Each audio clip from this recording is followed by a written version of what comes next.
Bulletin में खुश आमदीद कहेंगे और सबसे पहले आपको बताएंगे पाकिस्तान पीपल्स पार्टी के ट्रेन मार्च का काफिला कराची कैंट स्टेशन से रवाना हो गया है और कारवान की क़यादत पार्टी चेयरमैन बिलावल भुट्टो जरदारी कर रहे हैं। पीपल्स पार्टी के जाले ट्रेन मार्च में शरीक हैं। जी हां, ये अहम तरीन खबर है। पाकिस्तान पीपल्स पार्टी की जानिब से ट्रेन की बुकिंग 10,51,400 रुपए में करवाई गई है। सिक्योरिटी के लिए गार्ड की 2 बोगियां भी कारवान ट्रेन का हिस्सा होंगी। ये अहम तरीन खबर है। पाकिस्तान पीपल्स पार्टी के रहनुमाओं का कहना है कि बिलावल भुट्टो ने जुल्फकार अली भुट्टो की बरसी पर ट्रेन मार्च का प्रोग्राम बनाया है और उनका मजीद ये भी कहना था कि अवाम का जमे गफीर अपने लीडर का इस्तकबाल भी करेगा। इस हवाले से मजीद तफसीलात जानेंगे मुनव्वर आलम से। मुनव्वर आलम, आगाह कीजिएगा, 25 जगह पे उन्होंने रुकना है, मजीद क्या तफसीलात हैं? देखिए, अब लांडी स्टेशन पहुंच चुका है ये कारवान और ट्रेन रुक चुकी है। बड़ी तादाद पाकिस्तान पीपल्स पार्टी की कारकुनों की इस वक्त यहाँ लांडी स्टेशन पर मौजूद है और लोगों ने इस्तकबाल किया है, फूलों की पत्तियां निछावर की हैं, झंडे लिए हुए लोग हैं यहाँ पर। और यहाँ पर अब से कुछ देर बाद ही खिताब करेंगे बिलावल भुट्टो जरदारी। ये कारवान कैंट स्टेशन से रवाना हुआ था तकरीबन 11:22 पर और अब ये पहुंचा है लांडी स्टेशन। कराची की आखिरी स्टेशन है जो हदूद अब यहाँ से खत्म हो जाएगी। इसके बाद ढाबेजी और दीगर ठट्टा का इलाका शुरू हो जाएगा, जिला ठट्टा शुरू हो जाएगा।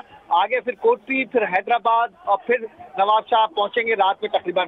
तो फिर अब तक की कारवान जो है वो अपना सफर जो है शुरू कर चुका है। बिलावल भुट्टो जरदारी ने कराची कैंट स्टेशन पर तकरीर करते हुए हुकूमत के खिलाफ काफी तनकीद की है। खास तौर पर जो ट्रायल किया जा रहा है मुख्तलिफ जगहों पर और जो गैस, बिजली और दीगर चीजों की लोड शेडिंग है उसके हवाले से बात की है। बिलावल भुट्टो ने तनकीद का निशाना बनाया है वजीर आज़म इमरान खान की पॉलिसीज को। दीगर जो इस वक्त जो खास तौर पर जो पीपल्स पार्टी की क़यादत के साथ इस वक्त सलूक है उसको उन्होंने काफी तनकीद का निशाना बनाया है। बिलावल भुट्टो जरदारी बाहर आ गए हैं इस वक्त और वो हाथ हिलाकर जवाब दे रहे हैं। लांडी स्टेशन पर इस वक्त सब मौजूद हैं। जी ठीक है, ये भी बताइएगा मुनव्वर आलम के कारवान ट्रेन में कौन कौन सी पाकिस्तान पीपल्स पार्टी के सियासी शख्सियात मौजूद हैं? देखिए, बिलावल भुट्टो के हमरा वजीर आला सिंध मुराद अली शाह मौजूद हैं। इसके अलावा जो सिंध काबीना के अरकान हैं वो इसमें मौजूद हैं। मुकेश कुमार चावला हैं, नासिर हुसैन शाह हैं, सईद गनी हैं, दीगर अफराद इसमें शामिल है काबीना के जो इस वक्त यहाँ पर मौजूद हैं। कारकुनान की एक बड़ी तादाद है। जहाँ जहाँ ये कारवान जाएगा वहाँ की क़यादत वहाँ इस्तकबाल करेगी बिलावल भुट्टो का। और कारवान जो है क्योंकि ये जो सफर है कराची से लाड़काना का आमतौर पर 6 घंटे या 7 घंटे में हो जाता है, लेकिन इसको 48 घंटों पर डिवाइड किया गया है क्योंकि बिलावल भुट्टो तकरीबन 25 मकामात पर खिताब करेंगे आवाम से और 25 मकामात पर ये इंतजाम किए गए हैं बिलावल भुट्टो के कारकुनान वहाँ पहुंचे और वहाँ खिताब सुने। जी ठीक है, जियालो ने कमर कस ली है। स्टेशन पर दमादम मस्कल अंदर होगा। एहतजाजी ट्रेन 2 दिन में कराची से लाड़काना पहुंचेगी। बहुत शुक्रिया मुनव्वर आलम, आपने हमें तफसीलन आगाह किया।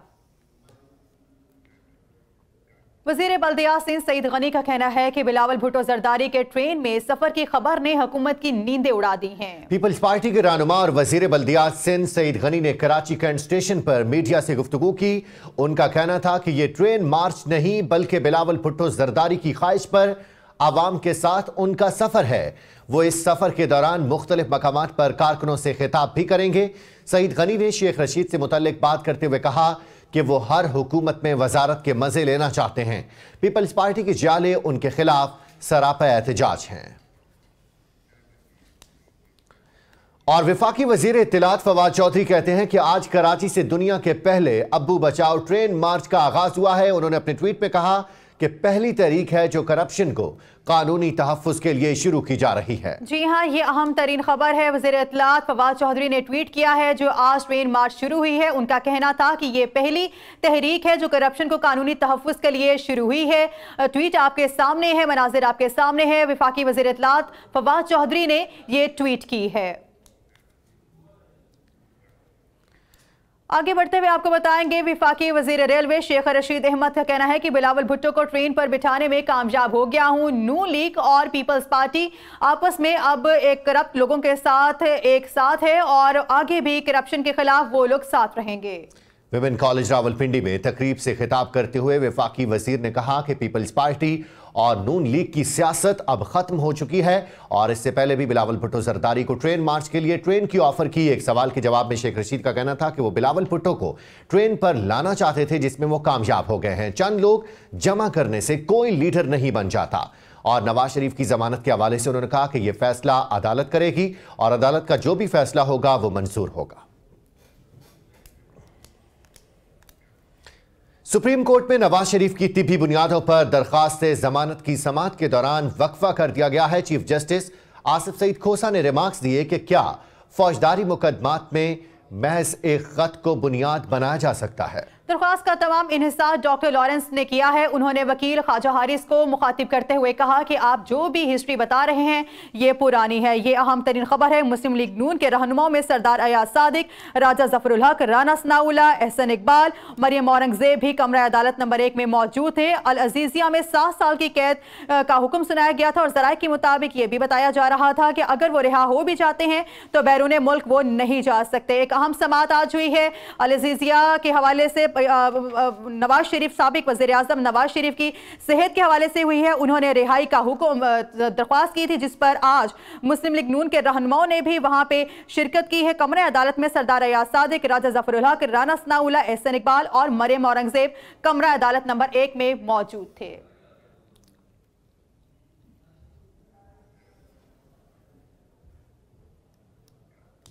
आगे बढ़ेंगे और आपको बताएंगे अल अजीजिया रेफरेंस में 7 साल कैद की सजा काटने वाले नवाज शरीफ को रिहाई मिलेगी या नहीं। सुप्रीम कोर्ट की जानिब से फैसला आज सुनाए जाने का इम्कान है। साबिक वज़ीर आज़म की तिब्बी बुनियादों पर रिहाई की दरख्वास्त पर चीफ जस्टिस का कहना था कि रिहाई मिल भी जाए तो नवाज शरीफ बैरून मुल्क नहीं जा सकते।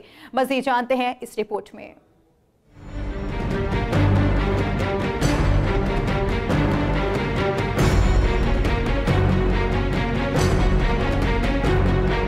अल अजीजिया रेफरेंस में जेल की हवा खाने वाले साबिक वजीर आजम नवाज शरीफ की किस्मत के फैसले का दिन आ गया। सुप्रीम कोर्ट में नवाज शरीफ की तिब्बी बुनियादों पर रिहाई की दरखास्त पर फैसला आज सुनाए जाने का इम्कान है।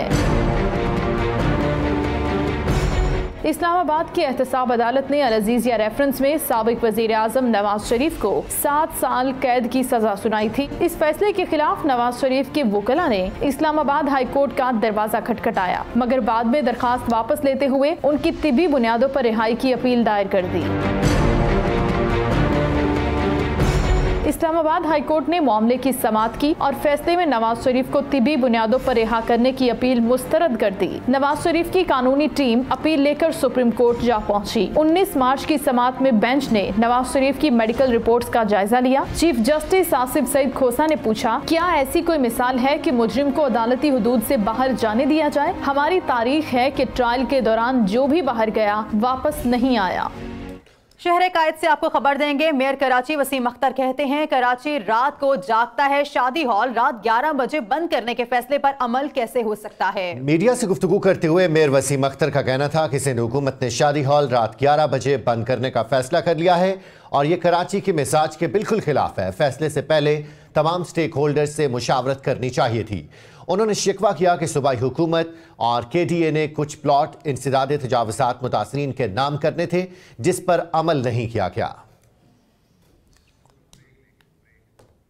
इस्लामाबाद से खबर शामिल करेंगे। इस्लामाबाद के सेक्टर G8 में सरकारी मॉडल स्कूल के बाहर नामालूम अफराद ने हवाई फायरिंग करके खौफ व हिरास फैला दिया है। इंतजामिया के मुताबिक मुलजिमों ने 30 के करीब गोलियां चलाई हैं। इतला मिलने पर SP सदर पुलिस की भारी नफरी के साथ मौके पर पहुंच गई है। ये अहम तरीन खबर है। इस हवाले से मजीद तफसीलात जानेंगे शकील अहमद से। शकील अहमद, अपडेट कीजिएगा, वाकया क्या है ये? जी बिल्कुल, अब से कुछ देर कबल ये वाकया पेश है जिसके अंदर गाड़ी के अंदर सवार कुछ नामालूम अफराद ने इस्लामाबाद के सेक्टर G8 के अंदर जो मॉडल स्कूल है वो वाइज उसके बाहर जो है वो ये हवाई फायरिंग की है। जिस वक्त ये हवाई फायरिंग की गई उस वक्त स्कूल के अंदर मैट्रिक के जो तलबा है उनका इम्तिहान, उनका पर्चा जो है वो जारी था। इस दौरान ये फायरिंग की गई। तकरीबन 30 के करीब ये फायर किए गए हैं, हवाई फायरिंग की गई। इसके दौरान तकरीबन 2 जो गोलियां थी वो गेट के ऊपर भी लगी, जिसकी इतला फौरी तौर पर इस जो स्कूल इंतजामिया है उसकी जानिब से पुलिस को की गई और 15 पर कॉल दी। इसके बाद पुलिस मौके के ऊपर पहुंची है। इस वक्त भी पुलिस जो है वो मौके पर मौजूद है। तमाम सबूत इकट्ठे किए जा रहे हैं और इस हवाले से जब बात हुई इस्लामाबाद पुलिस से, तो उनका कहना है कि CCTV फुटेज के जरिए जो है इस चीज का पता लगाया जा रहा है कि ये गाड़ी किसकी थी और इसका नंबर क्या था। इस हवाले से पुलिस तमाम मालूमात जो है वो इकट्ठी कर रही है। जी ठीक है, बहुत शुक्रिया शकील अहमद, आपने हमें तफसीलन आगाह किया। इस्लामाबाद हाई कोर्ट ने हिंदू मजहब छोड़कर मुसलमान होने वाली दोनों लड़कियों को सरकारी तहवील में लेने का हुक्म दे दिया है। अदालत ने इंक्वायरी रिपोर्ट भी तलब कर ली है। जिला गोटकी में हिंदू मजहब छोड़कर मुसलमान होने वाली 9 मुस्लिम लड़कियां आसिया और नादिया इस्लामाबाद हाई कोर्ट में पेश हुई। चीफ जस्टिस अतरुल्लाह ने समाअत के दौरान रिमार्क्स दिए कि यह इंतहाई हसास मामला है जिसके साथ पाकिस्तान की इज्जत जुड़ी है। अदालत अक़लियतों समेत हर शहरी के बुनियादी हुकूक की हिफाजत करेगी। अदालत ने दोनों लड़कियों को सरकारी तहवील में देते हुए डिप्टी कमिश्नर इस्लामाबाद और DG ह्यूमन राइट्स के सपुर्द कर दिया। अदालत ने वफाकी हुकूमत से रिपोर्ट तलब करते हुए समाअत आइंदा मंगल तक मुलतवी कर दी है। किसी की जबरदस्ती नहीं, हम खुद मुसलमान हैं। अपनी मर्जी से मुसलमान हुई हो ना? आप भी अपनी मर्जी से मुसलमान हुई हैं। इनको आगे करने धमकाया तो नहीं है? मैंने किसी ने धमकाया।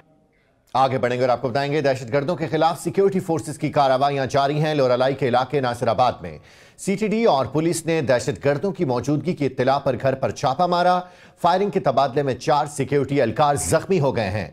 दहशतगर्दों ने गिरफ्तारी के खौफ से खुद को धमाके से उड़ा लिया। धमाके से साथ वाले घर की दीवार गिर गई जिसके नतीजे में 4 अफराद मलबे तले दबकर जख्मी हो गए हैं। सरगोदा के इलाके झावरिया में मुबैना तौर पर 9 साला भाई के हाथों बंदूक चल जाने से 12 साला बहन दम तोड़ गई है। मरने वाली बच्ची के अहले खाना के मुताबिक 9 साला अली बंदूक साफ कर रहा था। इस दौरान अचानक गोली चल गई जिसकी जद में आकर 12 साला कौसर शदीद जख्मी हो गई।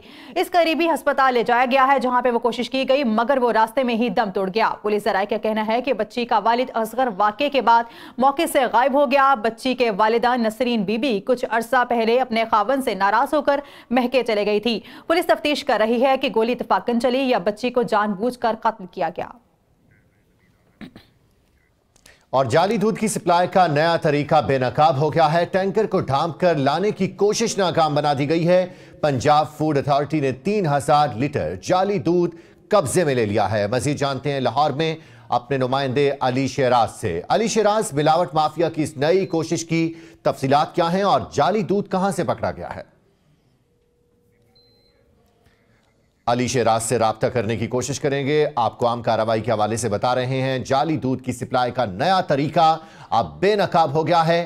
टैंकर को ढांप कर लाने की कोशिश नाकाम बना दी गई है। पंजाब फूड अथॉरिटी ने 3000 लीटर जाली दूध कब्जे में ले लिया है। मजीद जानते हैं लाहौर में अपने नुमाइंदे अली शेराज से। अली, मिलावट माफिया की इस नई कोशिश की क्या तफसीलात हैं और जाली दूध कहां से पकड़ा गया है? जी बिल्कुल, ये आज पंजाब फूड अथॉरिटी ने ठोकर न्याज बे के करीब नाका लगाया हुआ था और इसकी विजिलेंस फोर्स ने इन्फॉर्म किया हुआ था कि साहिवाल से एक ट्रक जो है वो लकड़ी से ढांप के और कपड़े से ढांप के जो आ रहा है और उसके अंदर 3000 लीटर जो दूध का गाढ़े दूध का महसूल है वो उसमें लेके आया जा रहा है, जिसमें लाहौर लाकर उसको सप्लाई के लिए उसके अंदर पानी डाला जाना था और उसके बाद उसको सप्लाई किया जाना था। जिस पर आज पंजाब फूड अथॉरिटी ने कार्रवाई करते हुए उस ट्रक को जो है सुबह जो है इसको वहाँ ठोकर न्याज बे के इलाके से जो है इसको पकड़ा है और वहां पर जिस टाइम पंजाब फूड अथॉरिटी की टीम ने इसको रोका तो ड्राइवर उसका फौरी तौर पर अपना ट्रक छोड़कर वहां से फरार हो गया। जिस पर पंजाब फूड अथॉरिटी ने उस ट्रक को कब्जे में लेते हुए पंजाब फूड अथॉरिटी के दफ्तर में उसको बंद कर दिया और उसके दूध के जब सैंपल लिए गए हैं उसके दूध के सैंपल भी फेल हो गए हैं। जी बहुत शुक्रिया अली शेराज, नुमाइंदा आप न्यूज लाहौर हमें अपडेट कर रहे थे। इस्लामाबाद में विफाकी काबीना का इजलास जारी है। इजलास में 20 निकाती एजेंडे पर गौर करने के साथ साथ मुल्की और सियासी मुआशी सूरत हाल का जायजा भी लिया जा रहा है। वजीर आज़म इमरान खान काबीना के इजलास की सदारत कर रहे हैं। वजीर आज़म इमरान खान महातीर मोहम्मद के दौरे से मुताल्लिक काबीना को एतमाद मिलेंगे, जबकि वजीर खजाना असद उमर मलाशिया के साथ होने वाले मुआहिदों पर ब्रीफ कर रहे हैं। इजलास में सरमायाकारी बोर्ड की तश्कील 9 की समरी पर गौर होगा। हवाबाजी पॉलिसी 2019 की मंजूरी दी जाएगी। कराची इंफ्रास्ट्रक्चर डेवलपमेंट बोर्ड की तश्कील 9 की समरी पेश करने के साथ साथ काबीना पाकिस्तान सिख गुरुद्वारा पर बंधक कमेटी की तश्कील 9 का भी जायजा लेगी। मुख्तलिफ अदवारों में तकर्रियों की मंजूरी भी एजेंडे का हिस्सा है, जबकि जराए के मुताबिक CTD में गैर कानूनी भर्तियों का मामला भी ज़ेरे गौर है। और पाकिस्तानी मईशत को एक और सहारा मिल गया है। दोस्त मुल्क चीन से 2 अरब 10 करोड़ डॉलर मौसूल हो गए। ताहम महंगाई के हवाले से स्टेट बैंक ने खतरे की घंटी भी बजा दी। रिपोर्ट देखिए।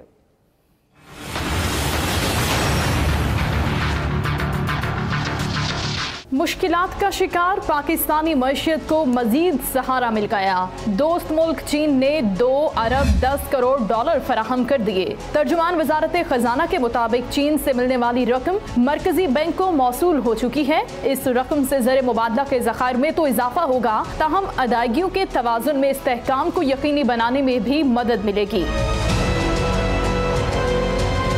दूसरी तरफ स्टेट बैंक ऑफ पाकिस्तान की जारी करदा दूसरी सेमाही जायजा रिपोर्ट ने आवाम के लिए खतरे की घंटी बजा दी है। रिपोर्ट के मुताबिक महंगाई में इजाफा मुतवक्के है। माली साल 2019 में महंगाई में इजाफे की औसत शरह 6.5 से 7.5% तक रहेगी, जबकि मालियाती खसारा भी कंट्रोल से बाहर रहेगा। रिपोर्ट के मुताबिक GDP माली साल 2019 में 3.5 से 4.0 रहेगी, जबकि माशी नमो का हदफ 0.5% कम रहेगा। रवा माली साल की पहली छमाही में जारी अखराजात में 17% इजाफा हुआ, ताहम मजमूई कौमी पैदावार का 6.2% की नमो का हदफ भी हासिल नहीं होगा। Pakistan financial act task force की ग्रे लिस्ट से निकल पाएगा या नहीं? एशिया पैसिफिक ग्रुप और पाकिस्तान के दरमियान अहम मुज़ाकरात का आगाज हो गया है। इस्लामाबाद में हुआ है ये आगाज और 4 रोज़ा मुज़ाकरात 28 मार्च तक जारी रहेंगे। इस्लामाबाद से हिरा वहीद की रिपोर्ट देखिए। FATF के एशिया पैसिफिक ग्रुप के 9 रुकनी वफ्द की क़यादत एग्जेक्टिव सेक्रेटरी गार्डन हुक कर रहे हैं, जबकि पाकिस्तान की जानिब से वजारत खजाना, state bank, financial monitoring unit, SECP और FBR के हुकाम शरीक हैं। FATF मनी लॉन्ड्रिंग के हवाले से उठाए गए पाकिस्तानी इकदामात और एंटी मनी लॉन्ड्रिंग की हिकमत अमली के नताइज का जायजा लेगा। FATF का वफ्द वजारत दाखिला, खारजा, नेक्टा, CTD और FIA की टीमों से भी मुलाकातें करेगा। FATF को मोबाइल फोन और पाकिस्तान पोस्ट की तरसीलात के रिकॉर्ड से मुतालिक भी ब्रीफिंग दी जाएगी। वफ्द FATF के जायजा इजलास में अपनी रिपोर्ट पेश करेगा, जिसकी रोशनी में पाकिस्तान को ब्लैक या व्हाइट लिस्ट में डाले जाने का फैसला किया जाएगा। हिरा वहीद, आप न्यूज़, इस्लामाबाद। और महकमा जंगली हयात ने रहीम यार खान में नायाब नस्ल के 21 तीतर बरामद करके मुलजिम को गिरफ्तार कर लिया है। महकमा वाइल्ड लाइफ ने खुफिया इत्तला मिलने पर रहीम यार खान के करीबी गांव में कार्रवाई की, जहां नायाब नस्ल के तीतर रखे गए थे। अमले का कहना था कि बगैर लाइसेंस के तीतर रखना गैर कानूनी है। हुकूमत ने काला मुश्की, दखनी और ईरानी तीतर के शिकार पर पाबंदी लगा रखी है। मुलजिम और उसके साथियों के खिलाफ कार्रवाई शुरू कर दी गई है। आगे बढ़ेंगे और आपको बताएंगे कि KMC ने कराची में कायम 1955 गैर कानूनी मार्केटें और दुकानें गिराने का बड़ा फैसला कर लिया है। मार्केटों के 700 से ज्यादा दुकानों के मालिकान को नोटिस भी जारी कर दिए गए हैं। KMC हुकाम ने सुप्रीम कोर्ट में रिपोर्ट जमा करा दी है। इस हवाले से मजीद तफसीलात जानेंगे शाहिद हुसैन से। शाहिद हुसैन, आगाह कीजिएगा। आपको इसी आम खबर के हवाले से अपडेट करें। 180 दुकानों पर निशानात लगा दिए गए हैं और KMC की जानिब से यह बड़ा फैसला किया गया है। KMC ने कराची में कायम 1955 गैर कानूनी मार्केट्स और दुकानें गिराने का बड़ा फैसला कर लिया है। ली मार्केट की 700 से ज्यादा दुकानों के मालिकान को नोटिस जारी कर दिए गए हैं। KMC हुक्काम ने सुप्रीम कोर्ट पर रिपोर्ट भी जमा करा दी है। आपको इसी आम खबर के हवाले से अपडेट कर रहे हैं। KMC ने कराची में कायम 1955 गैर कानूनी मार्केट्स और दुकानें गिराने का बड़ा फैसला कर लिया है। जी हां, बड़ा फैसला किया गया है। ली मार्केट के 700 से ज्यादा दुकानों के मालिकान को नोटिस भी जारी कर दिए हैं। KMC हुकाम ने सुप्रीम कोर्ट में रिपोर्ट जमा करवा दी है। इस हवाले से मजीद तफसीलात जानेंगे शाहिद हुसैन से। शाहिद हुसैन, अपडेट कीजिएगा। देखिए, सुप्रीम कोर्ट रजिस्ट्री में केएमसी की जानिब से एक रिपोर्ट पेश की गई है जिसमें बताया गया है कि केएमसी ने 1955 दुकानें तोड़ने का जो प्लान तरतीब दे दिया है, जिसमें ली मार्केट और उसके अलावा जामा क्लास, जुबली और बहाउद्दीन जो शाह मार्केट समेत दीगर इलाके शामिल हैं। इन दुकानों को तोड़ने के बाद जो है वो सुप्रीम कोर्ट में मजीद पेशरफ्त रिपोर्ट जमा कराई जाएगी, जिसमें केएमसी की जानिब से ये भी कहा गया है कि इन दुकानों को तोड़ने के हवाले से केएमसी हुकाम ने जो है वो मुख्तलिफ दुकानों को और उनके मालिकान को नोटिस भी जो वो दे दी है। उसके बाद ये कार्रवाई अमल में लाई जाएगी। सुप्रीम कोर्ट ने 1 माह के अंदर मजीद पेशरफ्त रिपोर्ट जो है केएमसी हुकाम से तलब कर ली है। जी, बहुत शुक्रिया शाहिद हुसैन, नुमाइंदा आप न्यूज़ कराची हमें अपडेट कर रहे थे। मौसम की बात करेंगे और आपको बताएंगे मुल्क के बेशतर इलाकों में मौसम आज खुश्क रहने की तवक्को है। शुमाली इलाकों में मौसम सर्द रहेगा। शुमाली इलाकों में मौसम अभी सर्द है, मगर मैदानी इलाकों में गर्मी अपने कदम आहिस्ता आहिस्ता जमा रही है। मौसम का हाल बताने वाले कहते हैं कि आज मुल्क के ज्यादातर इलाकों में मतला साफ रहेगा। आइंदा 24 घंटों के दौरान भी मौसम का मिजाज बदलने का कोई इम्कान नहीं है। गुज़श्ता रोज बलोचिस्तान और गिलगित के बाज़ इलाकों में बारिश हुई। महकमा मौसमियात के मुताबिक सबसे ज्यादा बारिश बारखान में 35 मिलीमीटर रिकॉर्ड की गई। सबसे सर्द मकाम कालाम रहा, जहां दर्जा हरारत -4 रहा। सऊदी अरब के मुख्तलिफ शहरों में मूसलाधार बारिश और जालाबारी से सर्दी की शिद्दत में इजाफा हो गया है, जबकि नशेबी इलाके ज़ेर आब आ गए हैं। सऊदी दारुल-हुकूमत रियाद समेत तबुकुल हसा, अल खबर, अल जबैल और दीगर शहरों में मूसलाधार बारिश जारी है, जबकि अल जौफ रीजन में जालाबारी ने सहराए अरब को सफेद चादर ओढ़ दी है, जिससे एक मरतबा फिर से सर्दी में इजाफा हुआ है। सऊदी महकमा मौसमियात के मुताबिक बारिशों का सिलसिला मजीद 2 रोज तक जारी रहेगा, जबकि मक्का मुकर्रमा में भी हल्की बारिश होने का इम्कान है। आलमी मंजरनामे से आपको खबर देंगे। न्यूजीलैंड की वज़ीर-ए-आज़म जसिंडा आर्डन कहती हैं सानहे क्राइस्टचर्च पर वो बहुत दुखी हैं। मां बनने के बाद उनमें दूसरों का दुख दर्द महसूस करने का जज्बा बढ़ गया है। जसिंडा आर्डन ने एक टीवी इंटरव्यू में कहा है कि चंद माह पहले उनके यहाँ बेटी की पैदाइश हुई, जिसके बाद उनके रवैये में वाज़ेह तब्दीली आई है। वो मसाजिद में दहशतगर्दी की वजह से बहुत परेशान है। न्यूजीलैंड की वज़ीर-ए-आज़म का कहना था कि उन समेत सब आलमी रहनुमाओं का फर्ज है कि वो मुसलमानों की मदद करें और लोगों में एहसास तहफ़्फ़ुज़ पैदा करें। आगे बढ़ेंगे और आपको बताएंगे वज़ीर-ए-आज़म थेरेसा मे को दारुल अवाम में एक और शिकस्त का सामना करना पड़ गया है। बरतानिया के यूरोपीय यूनियन से इखराज ब्रेक्जिट को दारुल अवाम ने अपने हाथ में ले लिया है। इसी हवाले से आपको बता रहे हैं ब्रेक्जिट डील एक दफा फिर महंगी पड़ गई है वज़ीर-ए-आज़म थेरेसा मे को। हुक्मरान जमात में बगावत से वज़ीर-ए-आज़म थेरेसा मे का मुस्तकबिल भी दांव पर लग गया। यूरोपीय यूनियन से बरतानिया के इखराज ब्रेक्जिट के लिए पार्लियामेंट ने ल्यूटन तरमीम के हक में वोट देकर वज़ीर-ए-आज़म से कंट्रोल अपने हाथ में ले लिया। हुक्मरान जमात के अरकान ही अपने वज़ीर-ए-आज़म के खिलाफ हो गए। कंजर्वेटिव रुकन ओलिवर ल्यूटन ने रूल्स में तरमीम के लिए मुसव्वदा पेश किया, जिसके हक में 329 वोट डाले गए, जबकि मुखालफत में 302 वोट पड़े। वोटिंग से पहले वज़ीर-ए-आज़म की काबीना के 3 वुज़रा ने इस्तीफा दिया और हुक्मरान कंजर्वेटिव जमात के 30 अरकान ने बगावत करते हुए तरमीम के हक में वोट डाले। इस तरमीम के बाद दारुल अवाम ब्रेक्जिट को कंट्रोल करेगा और यूरोपीय यूनियन से निकलने का फैसला भी ऐवान ही करेगा। अमेरिका के सदर डोनाल्ड ट्रंप ने फलस्तीन के खिलाफ एक और इकदाम उठा लिया है। मुतनाज़ा गोलान की पहाड़ियों पर इसराइली कब्जे को बाज़ाब्ता तौर पर तस्लीम कर लिया है। सदर ट्रंप ने गोलान की पहाड़ियों को इसराइल का हिस्सा तस्लीम करने के हुक्मनामे पर दस्तखत कर दिए। इसराइली वज़ीर-ए-आज़म नेतन्याहू भी इस मौके पर व्हाइट हाउस में मौजूद थे। उन्होंने ट्रंप के फैसले को तारीखी करार दिया है। उधर रूस ने इसे आलमी कवानीन की खुली खिलाफ वर्जी करार दे दिया है और कहा कि अमरीकी फैसले से मशरिक़ वुस्ता में कशीदगी की नई लहर शुरू हो जाएगी। इसराइल ने 1967 की 6 रोज़ा जंग के दौरान गोलान के पहाड़ी इलाके पर कब्जा किया था। आगे बढ़ेंगे और आपको बताएंगे इसराइली फौज ने गजा में मुतअद्दिद अवामी मकामात को निशाना बनाया। बमबारी से कई इमारतें तबाह हो गई हैं, जबकि शहादतों का भी खदशा है। इसराइल ने फलस्तीनियों पर नई जंग मुसल्लत कर दी है। ताज़ा हमलों में सेहूनी तैयारे ने गजा में मुख्तलिफ मकामात पर बमबारी की है। फलस्तीन की वजारत सेहत ने शहादतों का खदशा जाहिर किया है। इसराइल ने हमास पर तल अवीव के करीब रॉकेट दागने का इल्जाम लगाया था और हमले में 7 इसराइली शहरी जख्मी होने का दावा किया था, मगर हमास ने इस इल्जाम की तरदीद कर दी थी। अफगानिस्तान में अक़वाम मुत्तहिदा के मुआविन मिशन ने तस्दीक की है कि सुबह कंदूज में बैनुल अक़वामी फोर्सेस के फ़ज़ाई हमले में 13 शहरी हलाक हो गए हैं।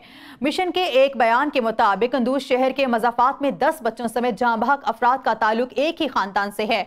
मुकामी लोगों ने तस्दीक की है कि जुमे की रात 1 बजे फ़ज़ाई हमला किया गया। मिशन ने इस बात पर तशवीश का इज़हार किया है कि मरने वालों में 10 बच्चे शामिल हैं। मिशन ने हमले में मुलव्विस तमाम पार्टियों से कहा है कि वो वाक़े की तहकीकात करें।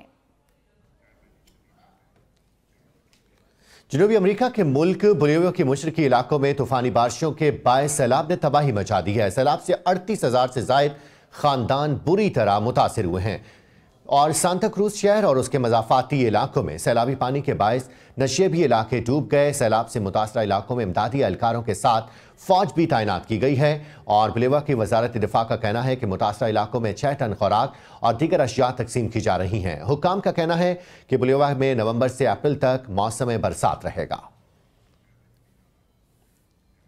पेशावर से खबर शामिल करेंगे। पेशावर में कायम अक़लियती बरादरी के स्कूल में बच्चों को दुनियावी तालीम के साथ साथ मजहबी मौसीकी भी सिखाई जाती है। इस स्कूल के हवाले से बता रहे हैं जावेद मुस्तफ़ा अपनी इस रिपोर्ट में।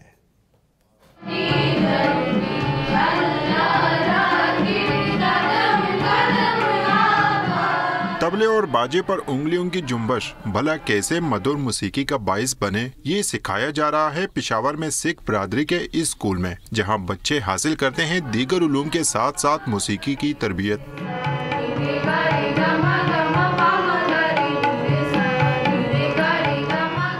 साज़ो आवाज का ये तालमेल सीखने वाले बच्चे अपने मजहबी गीतों की बेहतर गायकी के लिए मौसीकी की तालीम हासिल कर रहे हैं। बहुत अच्छा लगता है जब मैं यहाँ आती हूँ और तबला सीखती हूँ, फिर जाती हूँ गुरुद्वारे में बजाती हूँ। जब बड़े बड़े लोग इसे सुनते हैं तो हमारी इस आवाज़ और गीत से बड़े बड़े लोग खुश हो जाते हैं और हमें भी बहुत खुशी होती है।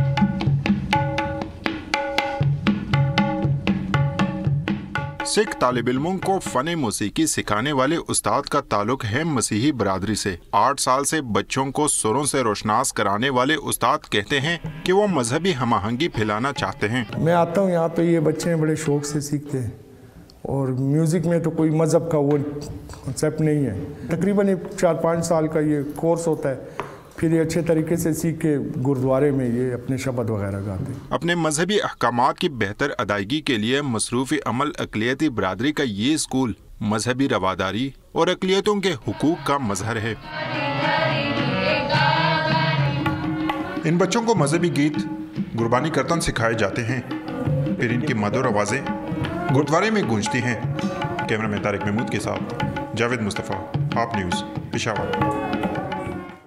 फैसलाबाद से आपको खबर देंगे। जश्न बहारा के सिलसिले में जीसी विमेन यूनिवर्सिटी फैसलाबाद में महफिल मुशायरा का इनाकाद किया गया। अनवर मसूद समेत मुल्क के दीगर नामवर शोरा ने अपने कलाम से हाज़रीन महफिल को खूब महसूस किया।